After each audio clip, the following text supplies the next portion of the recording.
Paul exhorte les croyants à marcher dans la douceur, Éphésiens 4.2. La douceur ne peut pas être définie comme de la faiblesse. Une personne faible s'offense rapidement, une personne douce est lente à s'offenser.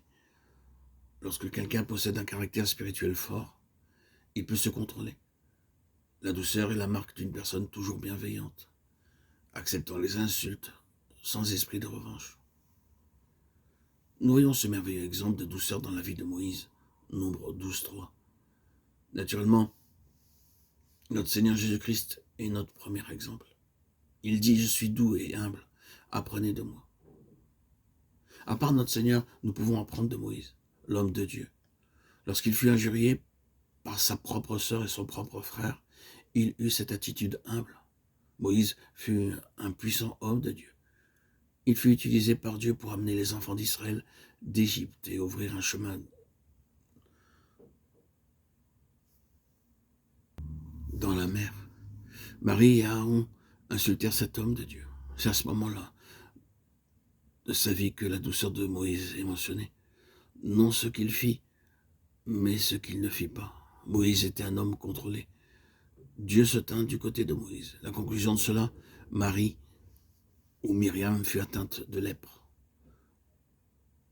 Certains l'appellent Marie, d'autres l'appellent Myriam. Moïse n'avait pas un esprit de revanche, de ressentiment ou d'injure, parce que Myriam, sa sœur, ou Marie,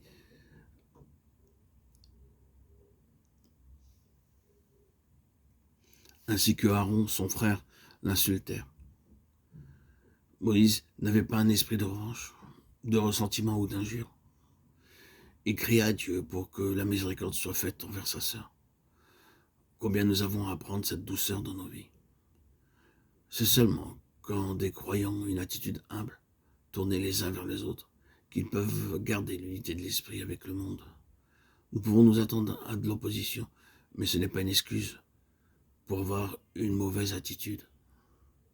La marche des croyants est marquée par la patience, Éphésiens 4.2.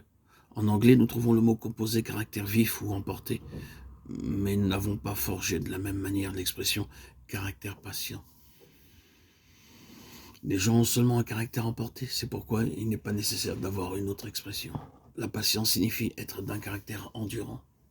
Endurer patiemment implique un esprit de bonne volonté. Notre Dieu est un Dieu patient.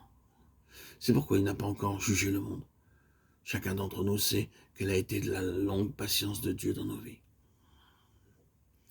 Lorsque je regarde à mon propre ministère de nombreuses fois, je me suis demandé comment Dieu pouvait me tolérer dans son ministère. C'est la patience de Dieu avec chacun d'entre nous qui nous rend patients avec les autres, même quand nous souffrons injustement.